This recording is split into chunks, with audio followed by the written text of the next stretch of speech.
प्रशासन देखो, ये देखिए प्रशासन हुआ हमारी आवाज को दबाने की पूरी कोशिश किया जा रहा है। यहाँ पर एक महिला को आवाज नहीं उठाने दिया जा रहा है।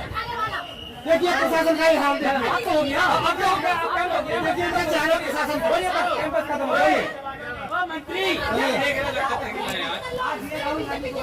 मोदी की बड़ा पोस्टर लगा के आपको तो प्रमोशन मिलेगा, प्रमोशन मिलेगा इन लोगों को ये करने से। क्या लगता है आपकी आवाज दबाई जा रही है? भैया पहले हम जब बैरिकेड्स पे चढ़े, बैरिकेड्स पे चढ़ने पर भी तब महिला पुलिस नहीं थी, उसके भी लिस्ट आप लोगों के पास होंगे। हमारा कुर्ता पकड़ के हमको नीचे खींचा जेंट्स पुलिस ने। तो ये देश के सारा कानून ताक पे रख दिया गया है। मणिपुर में महिलाएं के साथ जो चरम सीमा पे अपराध हो रहा है, क्या भाजपा ने कोई प्रेस कॉन्फ्रेंस की? मीडिया ने भाजपा से जवाब मांगा? क्या बीजेपी ने जवाब दिया मणिपुर हिंसा पे? आज महंगाई इतनी चरम पर है, गैस सिलेंडर, एक आम महिला अपना घर नहीं चला पा रही। तब स्मृति जी को डायन महंगाई नहीं दिख रही है? वो डायन वाला डांस करती थी ना, वो डायन डांस मैं देखना चाहती हूँ आज उनका डायन डांस। बीजेपी नेता खुद के पास कोई मुद्दा है नहीं, बुरा मत मानिएगा।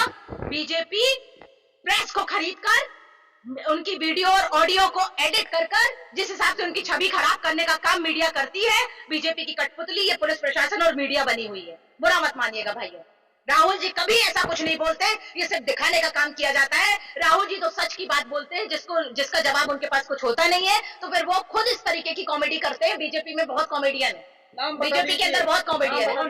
किसी का व्यक्तिगत मेरे को नाम लेने का शौक नहीं, मैंने भाजपा, मेरे को किसी से डर नहीं लगता। मोदी जी सबसे बड़े कॉमेडियन है, कभी दाढ़ी बढ़ा लेते हैं। मोदी जी कॉमेडियन है, मैं बोलती हूँ मोदी जी कॉमेडियन है बिल्कुल। अमित शाह, नड्डा, शिवराज। अरे नड्डा कहाँ संसद जाते हैं मैडम? भैया नेता की बात हो रही है, जो संसद जाता है वही कॉमेडियन है क्या बीजेपी में? कि जो संसद में बैठेगा आप उसी को नेता मानोगे क्या? पार्टी का राष्ट्रीय अध्यक्ष तो है, फिर जिम्मेदारी उनकी भी बनती है भैया, जिम्मेदारी उनकी भी बनती है। हमको किसी से डर नहीं है, राहुल गांधी जी की सेना है, हम किसी का नाम लेने से नहीं डरते। लाखों का सूट सिलता है, उसके बाद कैमरे के सामने से जवान तक रह गए। सरकार में महिलाओं के खिलाफ अत्याचार चरम पर है। आज दिल्ली में भी महिला सुरक्षित नहीं है, निकल नहीं सकती रात में अपने घर से। बात करते हैं यहाँ पर किसान आत्महत्या कर रहा है, मजदूर आत्महत्या कर रहा है, डॉक्टर हड़ताल पे बैठा है, शिक्षक हड़ताल पे बैठा है। ये आप देखिए कॉमेडियन है ना, कॉमेडियन है ये। बीजेपी की नेता के पास कोई मुद्दा बचा नहीं है। अभद्र भाषा का प्रयोग, कॉमेडी करना, सच बोलने वालों के घर पे ईडी का छापा करवाना, सच बोलने वाले की सदस्यता रद्द कराना, महिलाओं के खिलाफ अत्याचार कराना, झूठे प्रकरण लगवाना, हमारी आवाज को दबाना। बीजेपी के पास ये काम रह गया है कि जनता कितनी परेशान है भाजपा से, और बहुत जल्दी जनता इनको सच का आईना दिखाने का काम करेगी, क्योंकि राहुल जी ने ना माफी मांगी है ना माफी मांगेंगे।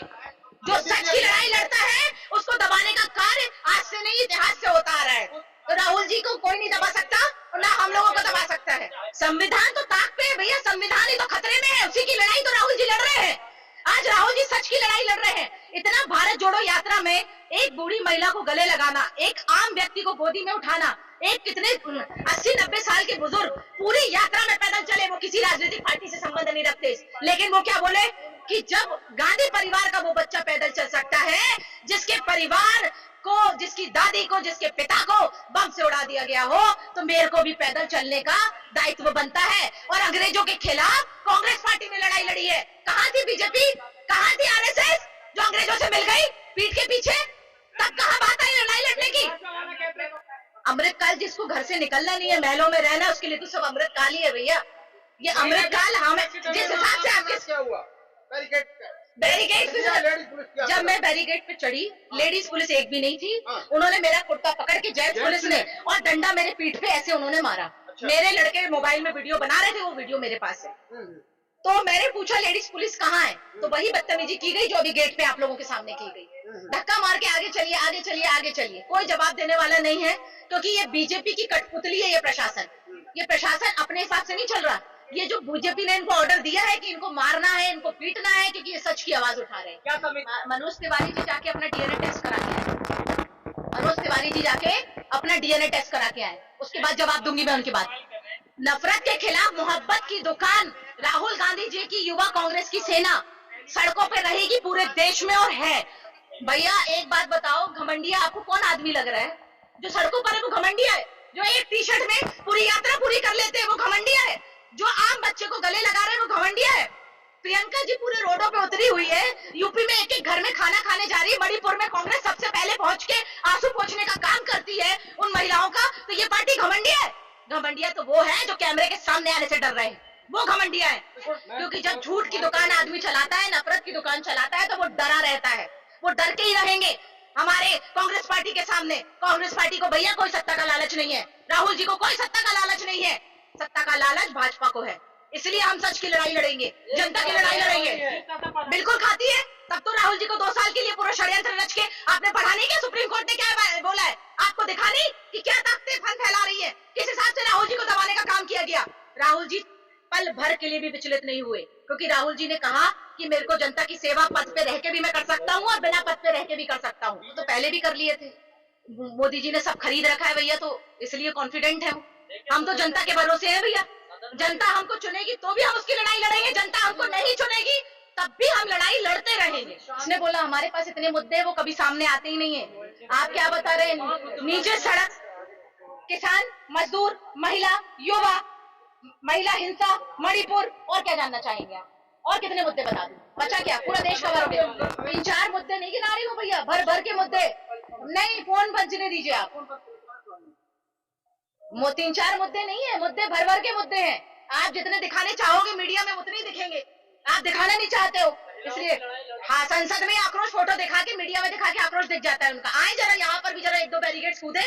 डायन बताए सिलेंडर लेके आए, वो सिलेंडर का रेट, मेरे को तो सिलेंडर खरीदना है स्मृति भैया। महंगाई जो चरम सीमा पर है, आज स्मृति जी सिर्फ वहां पर, मैं बोलूं संसद में डायन डांस बंद कर दे, वो जरा सड़कों पे आकर डायन डांस करे। बोलेंगे कैसे जब उनकी सरकार पूरी भ्रष्ट है? उनके पास कोई जवाब, भैया किसी के पास कोई जवाब देने के लिए होगा तब तो वो आके जवाब देंगी ना। उनके पास किसी प्रकार का कोई जवाब नहीं है, संवेदना उनकी खत्म हो चुकी है। आज संवेदनशील महिला है वो।